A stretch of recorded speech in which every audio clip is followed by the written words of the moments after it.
essence of this bill is not humanitarian. It has very little compassion built into it. This morning, I heard my colleague from across the aisle speak very, very eloquently about the need to punish the smugglers. And I absolutely agree. But I believe we have legislation that exists now that gives the highest sentence possible that any Canadian court can give. That is a life sentence.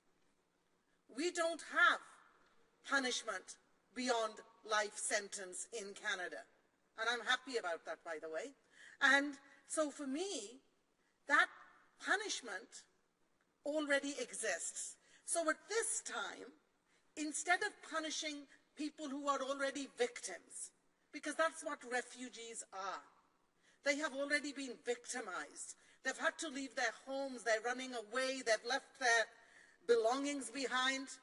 Some of them have left their family members behind. They go and they find asylum over the border, and then eventually they hope to get into countries like Canada. And when they come here, they make contributions and they become wonderful members of our society.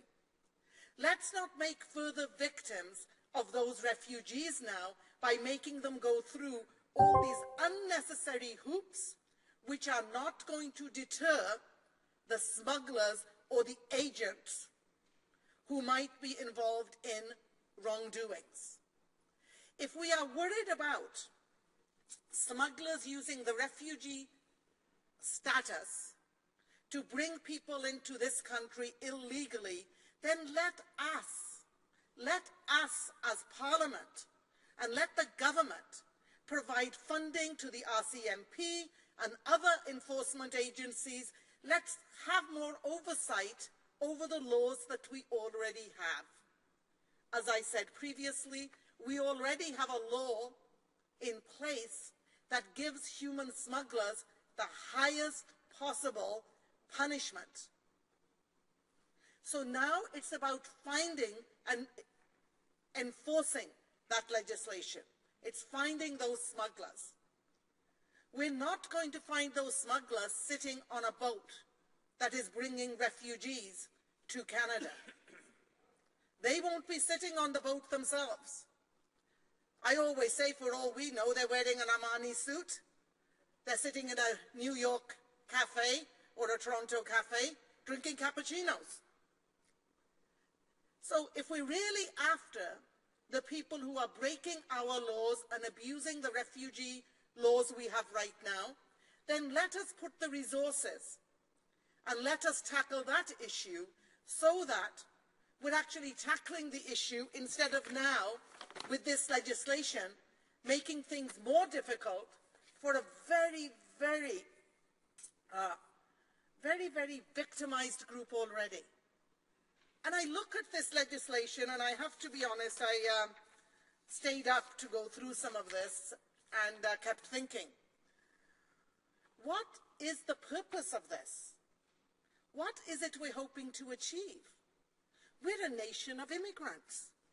We have refugees who come here from all over the world, and I would say we haven't had any more than a handful who have been anything but legitimate.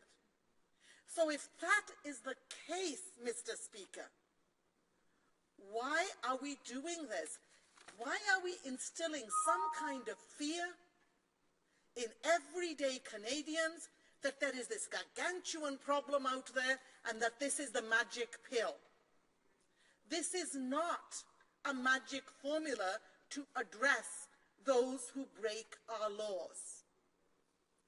All this does is, as I said, divide families for a longer period and humiliate, and I mean to use that word deliberately, humiliate people who have suffered.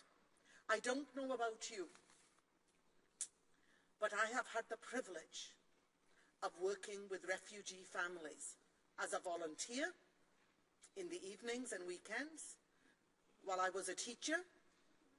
And I've had a privilege of teaching young people who have come from refugee camps.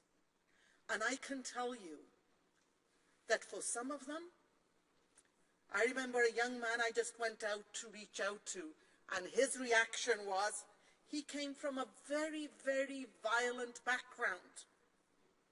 And what he needed was security and assistance. And these are the kind of families we're now going to say, you can be in limbo for up to 12 months. Then, if you're designated into this category, another 5 or 6 years. Let us as Canadians remember our humanity and our compassion. Thank you, Mr. Speaker. Order. Pleased to tell the member for Newton North